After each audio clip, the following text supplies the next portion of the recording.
Capítulo 2. Metodologias ativas de aprendizagem. O que o professor precisa saber?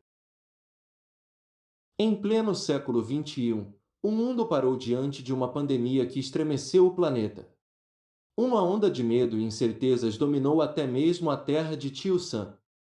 Particularmente, no Brasil, as aulas foram suspensas há mais de 3 meses e, em junho, ainda não há previsão de retornar na modalidade presencial.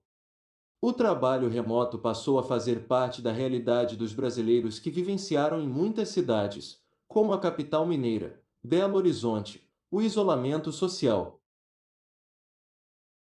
O advento da Revolução Industrial impôs às instituições escolares uma ressignificação de seus conteúdos, visando atender à demanda dos novos aparatos tecnológicos. Sendo assim, a escola foi forçada a valorizar os conteúdos técnicos e científicos ao longo das antigas matérias clássicas e literárias, posto que havia a necessidade de instruir os trabalhadores para as novas funções requeridas pela incorporação da tecnologia aos modos de produção.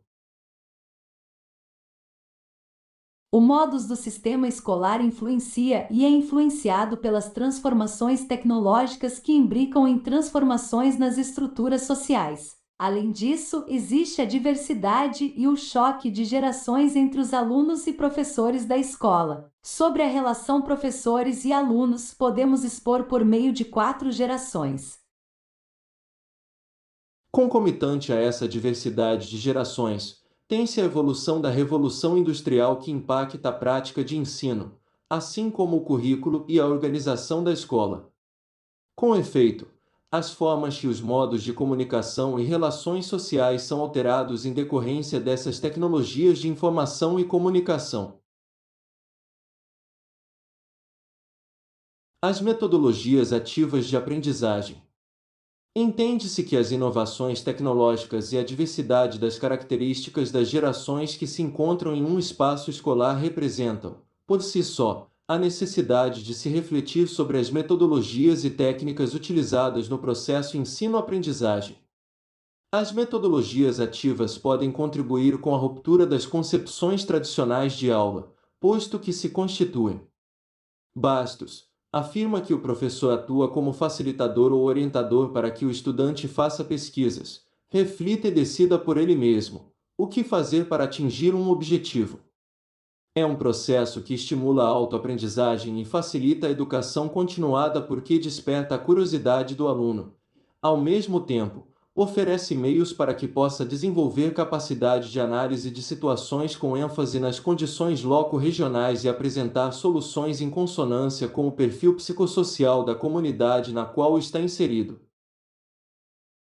Considera-se relevante apresentar possíveis metodologias ativas a serem aplicadas no trabalho docente. Um dos tipos de MMA é a rotação por estação de aprendizagem. Para isso, a sala de aula precisa ser organizada em estações de trabalho, em diferentes cantos do espaço. Em cada estação terá uma atividade diferente, sendo que uma delas deverá ser com a utilização da tecnologia digital. É dessa mescla entre o online e o offline que origina o ensino híbrido.